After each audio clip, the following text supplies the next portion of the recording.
है जब था एक गांव सोनपुर नामक। उस गांव में ग्रामवासी कई प्रकार के कारोबार करते थे।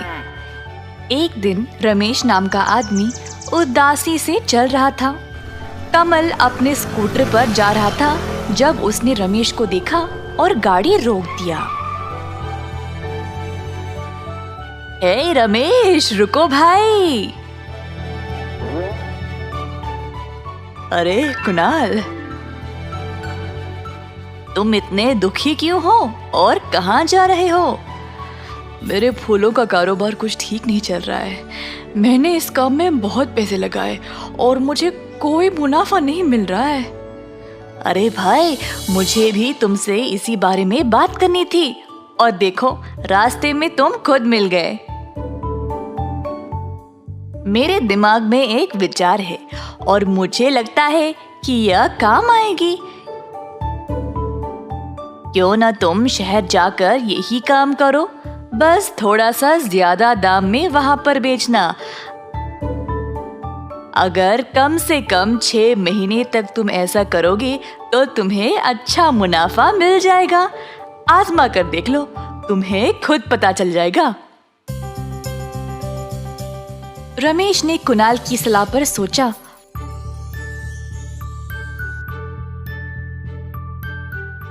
और शहर में अपना कारोबार शुरू कर लिया। जैसे कुणाल ने कहा वैसे ही रमेश अच्छे पैसे कमाने लगा।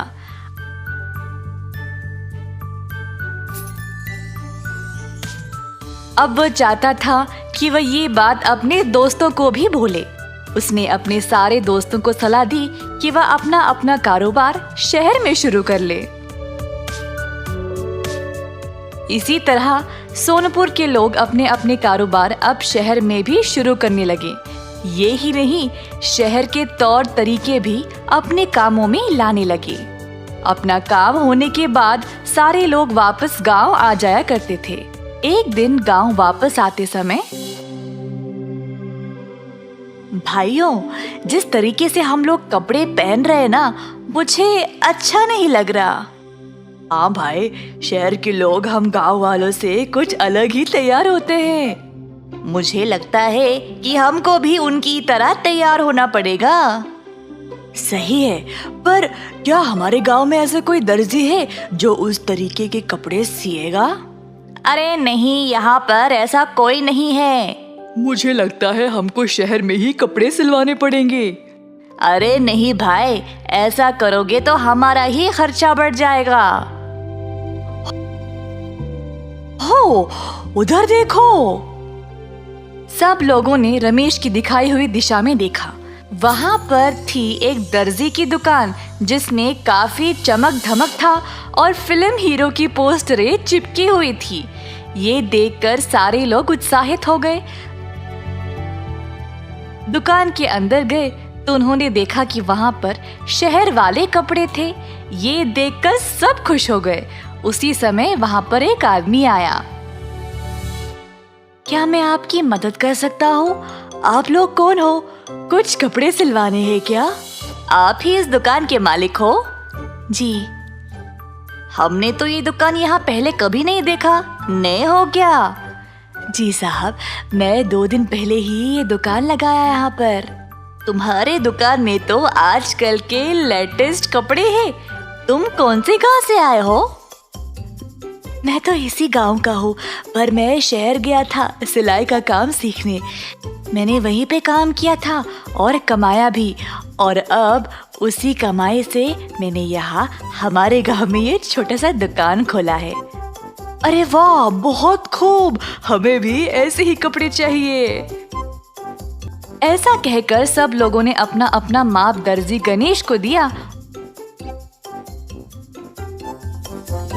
और वहां से चले गए। गणेश ने तुरंत इन कपड़ों पर काम शुरू कर दिया। 3 दिनों के अंदर उसने 6 लोगों के कपड़े सी दिए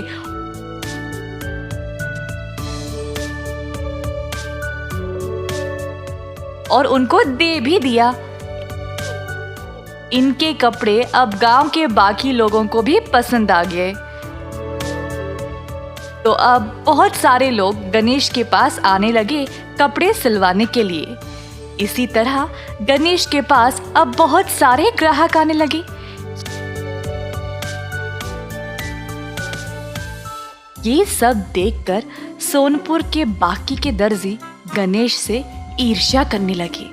कुछ दर्जियों ने बैठक जमा की और ये सोचने लगी कि गणेश को अब गांव से निकालकर शहर कैसे भेजा जाए।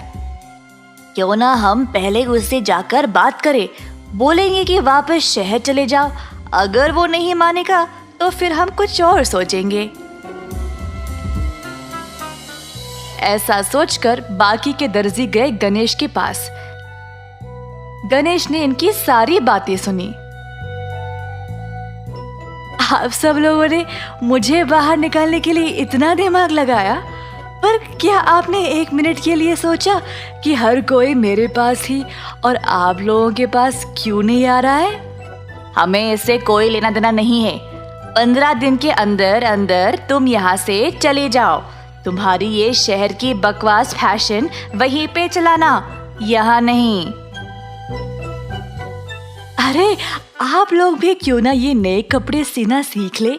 अगर चाहो तो मैं आप सबको सिखा सकता हूँ। यहाँ तक कि इतना सारा काम का बोझ भी कम हो जाएगा मेरे लिए। क्या तुम बोल रहे हो कि हमें सिलाई नहीं आती? अरे नहीं, आप गलत ना सोचे। इस विचार को एक बार अच्छे से सोचना और फिर मेरे पास वापस आना। अगर इसके बाद भी आप लोग चाहते हो कि मैं यहाँ से चला जाऊँ तो मैं ज़रूर चला जाऊँगा, पर पहले मेरे इस प्रस्ताव के बारे में सोच तो लो। सारे दर्जियों ने ध्यान से इस विचार के बारे में सोचा। अंत में सब लोगों ने गणेश का प्रस्ताव स्वीकार करने का निर्णय ले लिया। ये देखकर गणेश बहुत खुश हो गया। उसने तुरंत सिलाई की क्लास शुरू की और बाकी के दर्जियों को इस नई तरीके की सिलाई के बारे में सिखाया। गांव वालों को इस बारे में पता लग गया तो सबकी समझ में आ गया कि गणेश केवल एक अच्छा दर्जी ही नहीं, एक अच्छा इंसान भी है। अब गणेश के साथ साथ 7 और दर्जी थे जो ये नए तरीके के कपड़े सी सकते थे। अब गांव वाले बाकियों को भी अपने कपड़े देने लगे सिलवाने के लिए। कुछ ही समय में पूरे गांव के लोगों के कपड़े पहनने का ढंग ही बदल गया। अतः ये गांव अपने अनोखे फैशन के लिए मशहूर हो गया। गणेश का बड़प्पन था कि उसने उन दर्जियों को माफ कर दिया जो उसको गांव से निकालना चाहते थे और उनको सिलाई भी सिखा दी, जिसकी वजह से अब पूरा गांव मशहूर हो गया। इस कहानी से हमें ये सीख मिलती है कि कोई भी निर्णय जल्दी में नहीं लेना चाहिए। कोई भी निर्णय अगर सोच समझ के लिया जाए तो सिर्फ हमें ही नहीं बल्कि बाकियों को भी फायदेमंद साबित होता है।